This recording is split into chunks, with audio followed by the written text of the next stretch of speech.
Bonsoir à tous, bienvenue sur Al24 News pour cette nouvelle édition de l'information à la une de l'actualité de ce 19h. Situation au Sahel, c'est une semaine diplomatique chargée qui attend les partenaires européens engagés au sein de la Task Force Takuba. Plusieurs rencontres sont prévues durant toute cette semaine.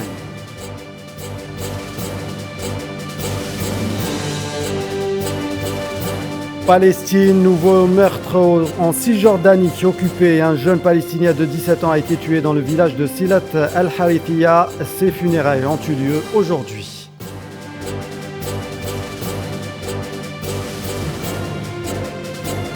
Crise ukrainienne, le Premier ministre britannique Boris Johnson appelle les pays européens à tirer les leçons de l'annexion de la Crimée et à s'éloigner de la dépendance aux hydrocarbures russes.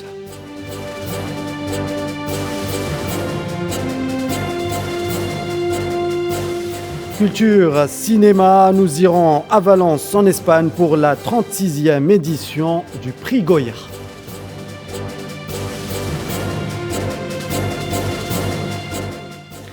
Et nous entamons cette édition par la situation au Sahel. C'est une semaine diplomatique chargée qui attend les partenaires européens engagés au sein de la Task Force Takuba. Une rencontre des ministres européens des Affaires étrangères était prévue aujourd'hui, à quelques jours d'intervalle des autres grandes rencontres prévues cette semaine entre le président français et de hauts responsables africains, notamment les présidents des pays membres du G5 Sahel. Tinine Makassi. C'est en visioconférence que vont se réunir ce lundi les chefs de la diplomatie européenne. Des instances qui, pour rappel, se sont donné 2 semaines pour statuer sur le sort de la Task Force Takuba au Mali, comme indiqué par Jean-Yves Le Drian en janvier dernier. Cette rencontre arrive un mois après la rencontre des ministres de la Défense des pays européens engagés au sein de l'opération Takuba et à quelques jours de la rencontre du président français Emmanuel Macron avec les chefs d'État du pays du G5 Sahel.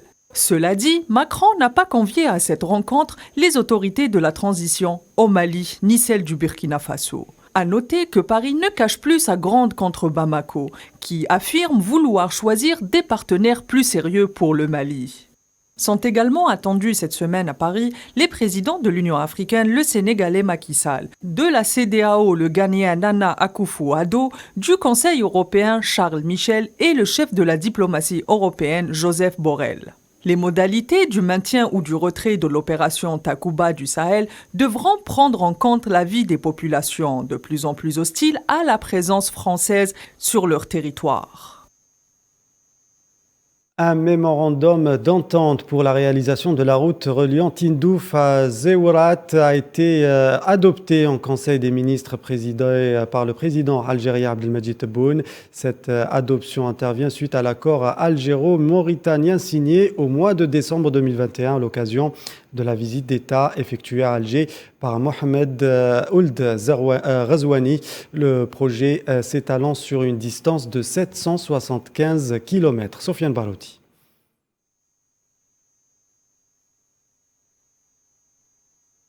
La concrétisation du projet de l'axe routier reliant Tindouf en Algérie à Zouérat, grande ville portuaire mauritanienne. Cet axe est névralgique dans la perspective souhaitée par les deux parties, après le lancement de la commission frontalière bilatérale et la signature de plusieurs accords commerciaux entre Alger et Nouakchott.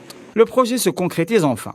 Il s'agit d'une route de 775 km qui sera construite entièrement par 10 entreprises algériennes, dont Cosider TP, la SNTP ou encore le TTR Ouelgla. L'étude sera réalisée par le bureau d'expertise algérien SAIPI, qui sera associé au laboratoire de travaux publics LTPC, ainsi qu'au laboratoire de l'habitat et de la construction algérien. Les relais de l'axe routier seront également confiés à l'opérateur Naftal. La route, qui va traverser une bonne partie du territoire mauritanien, sera exploitée sous forme de concession de 10 ans par l'Algérie. Le contrat prendra effet dès la fin des travaux. Cet axe routier, qui constitue un rêve depuis l'indépendance, est une nécessité vitale pour les habitants des zones qui seront traversées par la route. Celle-ci permettra une meilleure circulation des marchandises et des personnes. Et l'objectif est clairement le développement de la région dans le cadre d'un partenariat gagnant-gagnant fixant dans le béton une alliance stratégique corollaire d'un lien fraternel historique. Algérie, Mauritanie, toujours une nouvelle ligne maritime commerciale régulière entre Alger et Nouakchott sera inaugurée le 24 février prochain dans le cadre de la promotion des exportations hors hydrocarbures et en concrétisation de la politique du gouvernement visant à investir le marché africain. 2 soldats maliens ont été tués lors d'une attaque terroriste perpétrée contre un poste militaire de l'armée malienne dans la région de Tombouctou. L'attaque a été confirmée par l'armée malienne dans un communiqué. La même source a annoncé avoir neutralisé au cours de cette opération 5 terroristes et arrêté un suspect qui a été mis à la disposition des autorités. Nouvelle journée de manifestation au Soudan. Les forces de sécurité soudanaises ont tiré lundi des grenades lacrymogènes sur des milliers de personnes manifestant contre le pouvoir militaire dans les rues de Khartoum et réclamant la libération d'opposants arrêtés. Cette nouvelle journée de manifestation appelée Parade de l'amour de la nation a réuni sous une nuée de drapeaux et ballons rouges des milliers de personnes à Khartoum et dans ses banlieues, Khartoum Nord et Omdurman. En Tunisie, des manifestants se sont rassemblés dans le centre de Tunis pour protester contre les nouvelles mesures du président tunisien. Pour rappel, le président Kais Saïed avait décidé de dissoudre par décret présidentiel le Conseil supérieur de la magistrature judiciaire, jugeant à l'instance de corruption et de partialité. L'émissaire onusienne pour la Libye, Stephanie Williams, a rencontré dimanche en Libye les 2 dirigeants rivaux du pays, les appelant à préserver la stabilité. Le pays se trouve, comme vous le savez, depuis quelques jours avec 2 premiers ministres, Fethi Bechara, élu par le Parlement, et Abdelhamid Dbeiba, en poste depuis plus d'une année. Leïla Gertal. Stephanie Williams vient apporter sa pierre à l'édifice par une déclaration qui, même si elle se veut apaisante, ne solutionne en rien l'embroglio politique dans lequel se trouve la Libye aujourd'hui. Stephanie Williams a rencontré les 2 premiers ministres, chacun de son côté, Abdelhamid Dbeiba et Fethi Bechara. Il est nécessaire de préserver par-dessus tout le calme sur le terrain dans l'intérêt de l'unité et la stabilité du pays. L'envoyé spécial de l'ONU pour la Libye n'a toutefois rien mentionné sur la situation kafkaïenne dans laquelle se trouve le pays désormais. 2 premiers ministres, 2 gouvernements pour un pays. Comment gérer ce corps à 2 têtes? Pour l'instant, il semblerait que l'ONU se contente de ce statu quo à défaut d'une solution et de crainte de raviver les violences, un équilibre difficile à maintenir, mais la Libye présente apparemment l'exception en tout. Au Bénin, le président Patrice Talon a annoncé le renforcement de son plan de riposte contre les groupes armés terroristes, mais il veut également activer l'état-major en vue d'une réponse commune avec les pays voisins. Le Bénin est membre de l'initiative d'Accra, créée en 2017 pour faire face à la menace terroriste. Le gouvernement a indiqué que le point triple du parc W est une zone critique où il fallait entreprendre des actions. Et comme nous vous le disions en titre, en Cisjordanie occupée, un jeune Palestinien de 17 ans a été tué dans le village de Silat al-Harithiya par les forces de l'occupation. Blessé par balle au niveau de la tête, le jeune garçon a succombé à ses blessures. Ce matin, les commerces du village de Silat al-Harithiya étaient tous fermés avant les funérailles. La population était venue nombreuse pour saluer une dernière fois le jeune adolescent.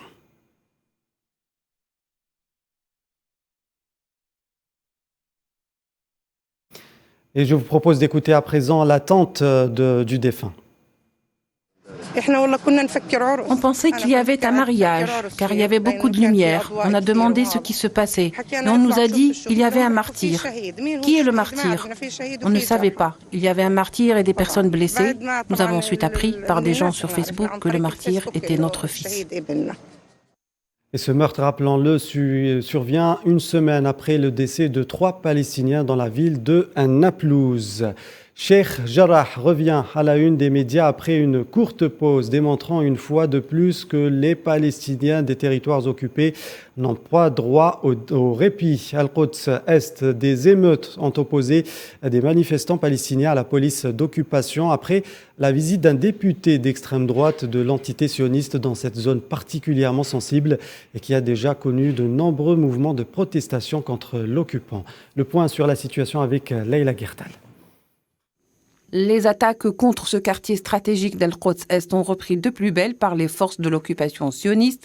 Les agences de presse parlent d'au moins 2 Palestiniens blessés et 6 autres arrêtés dans la seule nuit d'hier. Ces arrestations abusives marquent la reprise de la répression sioniste dans ce quartier sensible d'Al-Quds Est et rappellent les événements encore frais de 2021 en mai dernier, en pleine période du Ramadan, où la répression violente contre les Palestiniens, habitants du quartier, a enflammé toute la Palestine occupée et indigné toute la communauté internationale. Après l'assassinat des 3 militants palestiniens à Naplouse la semaine dernière, l'armée de l'occupation sioniste a redoublé de violence contre les Palestiniens à Cisjordanie, notamment à Jenin et Al-Quds Est, pour réprimer toute contestation. Après une attaque à la bombe contre une maison de Kolan et l'annonce provocatrice d'un député d'extrême droite d'installer ses bureaux dans le quartier sensible de Sheikh El-Jarrah. Sheikh El-Jarrah n'a pas fini d'être la cible de l'entité sioniste car le travail entamé en mai 2021 n'a pas été achevé, à savoir celui d'assainir ce quartier de toute âme palestinienne. Les Libanais commémorent aujourd'hui le 17e anniversaire de la mort de l'ex-premier ministre Rafiq al-Hariri, assassiné le 14 février 2005 dans un attentat à la voiture piégée. Les commémorations de cette année se déroulent dans des circonstances particulières marquées par le retrait de la vie politique de son fils et successeur Saad Hariri et du parti Le Courant du Futur. Au Yémen, les forces de la coalition ont annoncé aujourd'hui avoir mené un nouveau raid près du ministère des Communications à Sanaa, la capitale yéménite, en réponse à l'attaque d'un aéroport saoudien jeudi passé. La frappe a détruit un système de communication utilisé selon la coalition par les Houthis pour des attaques de drones.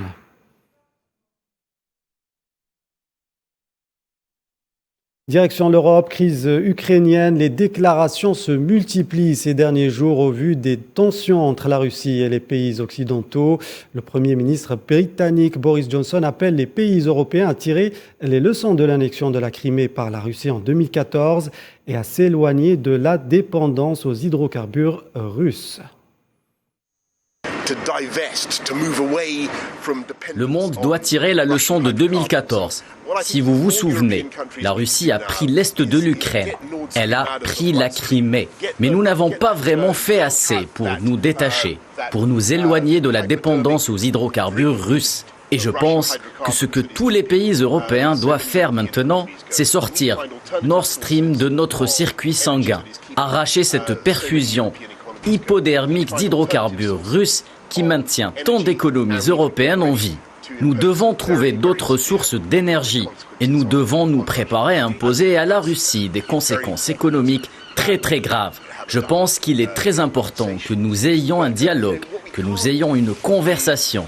Mais ce que nous ne pouvons pas faire, c'est renoncer au droit souverain du peuple ukrainien d'aspirer à l'adhésion à l'OTAN. Toujours au sujet de la crise ukrainienne, le chancelier allemand Olaf Scholz s'est entretenu avec le président ukrainien Volodymyr Zelensky à Kiev. Olaf Scholz qui assure que l'Allemagne allait poursuivre avec détermination son aide économique et son soutien à l'Ukraine. Avec plus de 2 milliards de dollars, nous avons rendu l'économie ukrainienne plus résistante et plus indépendante. Face à l'influence étrangère, nous avons veillé à son autonomie et sa résilience. Et je peux vous assurer que nous poursuivrons ce soutien avec la même détermination. Et les autorités militaires canadiennes ont annoncé le transfert d'une partie de leurs forces militaires stationnées en Ukraine vers d'autres endroits en Europe. Le ministre affirme le transfert de certaines de ces forces tout en dévoilant son intention de ne pas divulguer pour le moment les effectifs et les lieux ou les intentions futures. Dans le dossier santé au Canada, le pont Ambassador, axe stratégique entre les États-Unis et le Canada, rouvert après 7 jours de blocage. Une issue très attendue par Washington, mais les manifestants anti-mesures sanitaires poursuivaient aujourd'hui leur occupation de la capitale Ottawa. Les détails avec Souhila Akilal. Après 7 jours de blocage, le pont Ambassador, l'un des principaux axes routiers entre le Canada et les États-Unis, a rouvert dimanche soir. La police canadienne a fini par expulser les manifestants et évacuer les véhicules qui bloquaient ce passage frontalier, au grand soulagement de Washington, qui attendait cette issue depuis 2 jours. Il aura fallu 2 journées à la police canadienne pour parvenir à évacuer ce pont qui relie Windsor en Ontario à la ville américaine de Détroit, bloqué depuis lundi dernier par des manifestants anti-mesures sanitaires. La police a indiqué qu'entre 25 et 30 protestataires avaient été arrêtés. Mais malgré cela, les manifestants anti-mesures sanitaires poursuivent leur occupation de la capitale Ottawa. En fin d'après-midi, une conseillère du président Joe Biden avait exprimé la reconnaissance de Washington pour les efforts déployés par les forces de l'ordre canadiennes le long de la frontière pour parvenir à la levée complète du blocus. Les États-Unis avaient fait pression sur le gouvernement canadien en lui demandant il y a quelques jours d'employer les pouvoirs fédéraux pour mettre fin à un blocage ayant des conséquences sérieuses sur l'économie américaine. Le mouvement de contestation canadien qui entre dans sa 3e semaine était parti de camionneurs protestant contre l'obligation d'être vaccinés pour passer la frontière entre le Canada et les États-Unis. Mais les revendications se sont étendues à un refus de l'ensemble des mesures sanitaires et pour de nombreux manifestants à un rejet du gouvernement de Justin Trudeau. S'inspirant du mouvement canadien, des centaines de véhicules participant au convoi anti-pass vaccinal dont beaucoup venus de France se préparaient ce lundi à se diriger vers Bruxelles malgré l'interdiction de protester au niveau européen après une première tentative à Paris. Les autorités belges ont rappelé dimanche aux participants des convois qu'ils étaient interdits de manifester dans la capitale bruxelloise. À Hong Kong, une vague de contamination au variant Omicron du Covid-19 a porté un coup dur au système de santé de la ville qui s'accroche à sa stratégie zéro Covid, a déclaré dimanche soir la chef du gouvernement Carrie Lam. La ville pourrait compter jusqu'à 28 000 infections quotidiennes alors que depuis le début de la pandémie, Hong Kong a enregistré un total cumulé seulement à 16 719 infections et 219 décès. Au Kazakhstan, dans l'ancienne capitale du pays, Almaty, plusieurs centaines de personnes se sont rassemblées pour marquer le deuil des victimes des manifestations après que des rassemblements pacifiques contre le prix des carburants se soient transformés en émeutes généralisées. Les rassemblements de ce dimanche étaient, comme les derniers jours, motivés par des revendications socio-économiques. À Singapour, le plus important salon de l'aéronautique du continent asiatique s'ouvre mardi, donc à Singapour, dans l'espoir que 2022 soit synonyme de reprise du trafic aérien, notamment pour les compagnies de la région durement touchées et affectées par les strictes mesures destinées à lutter contre le Covid-19.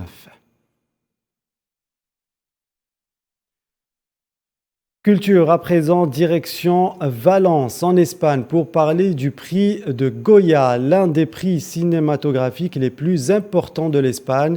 Une première cette année dans l'histoire de cette cérémonie. Un prix a été dédié pour une personnalité internationale du monde du cinéma. C'est un sujet signé Amera Beja.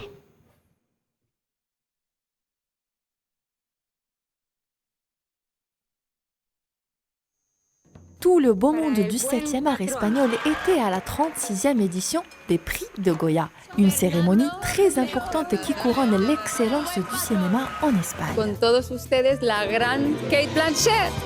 Cette année, l'Académie des arts et des sciences cinématographiques s'ouvre au monde avec le nouveau prix Goya International. Celle qui ouvre le bal de ce prix n'est nulle autre que l'actrice Kate Blanchett, qui sera à l'affiche du prochain film du réalisateur espagnol Pablo Almodóvar. Le réalisateur Fernando León de Arano, quant à lui, a raflé 6 récompenses dont celle du meilleur film espagnol, meilleur réalisateur et scénario, avec son film El Buen Patrón, un long métrage qui nous raconte le sort d'une entreprise provinciale envahissante à sa tête Julio Blanco, personnage interprété par le remarquable Javier Bardem, qui s'est vu décerner le Goya du meilleur acteur. La meilleure actrice des Goya de cette année est Blanca Portillo pour le rôle qu'elle a incarné dans le film Paxibel. Une histoire réelle d'une veuve qui accepte de rencontrer la personne qui a assassiné son époux. La visibilité du cinéma espagnol ne cesse de s'accroître dans le monde. L'Académie des arts et des sciences cinématographiques d'Espagne promouvoit son industrie du film à l'échelle internationale. Place à présent au Zoom du 19h.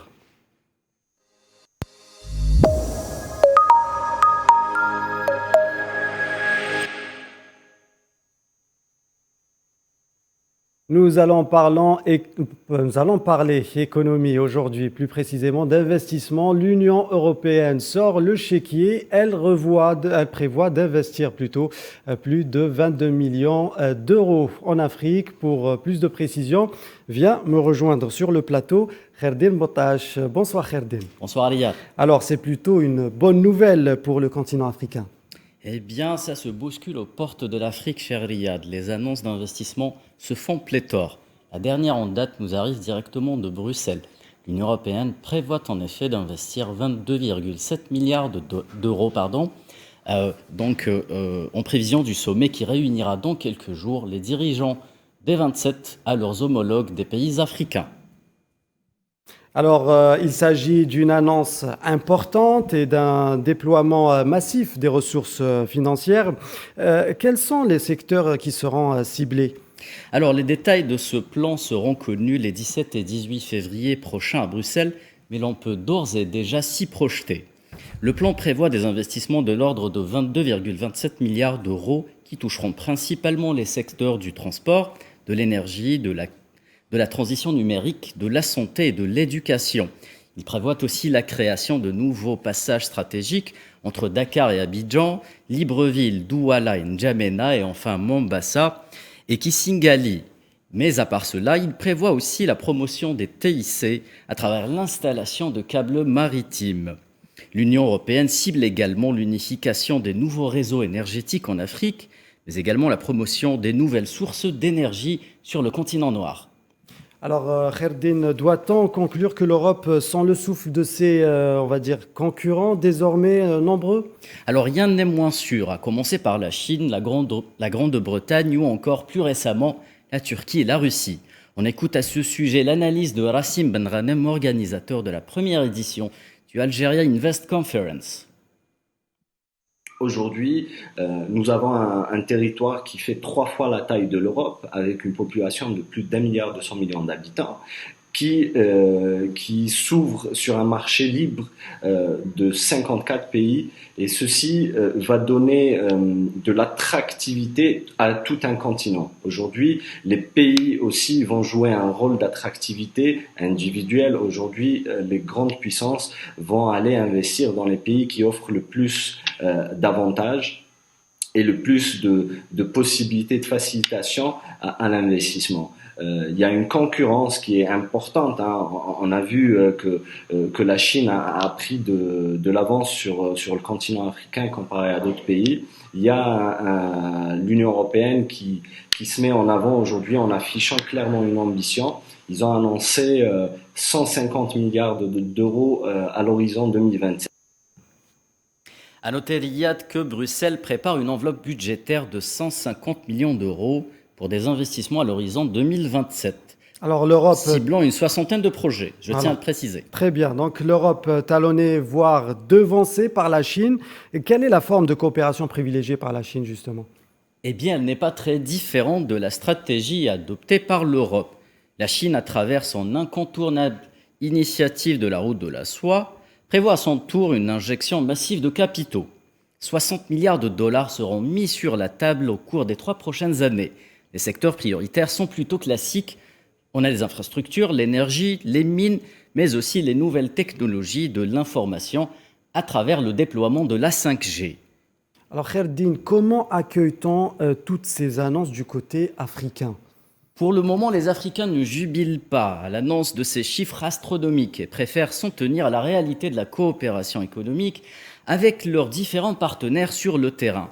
On écoute à ce titre l'analyse de Julio Mupeba, conseiller en investissement sénégalais. Les Africains sont peu dupes. L'expérience a pu leur faire apprendre certaines choses. Et du coup, ils savent qu'il y a une différence entre le montant de l'annonce et la réalité des réalisations derrière.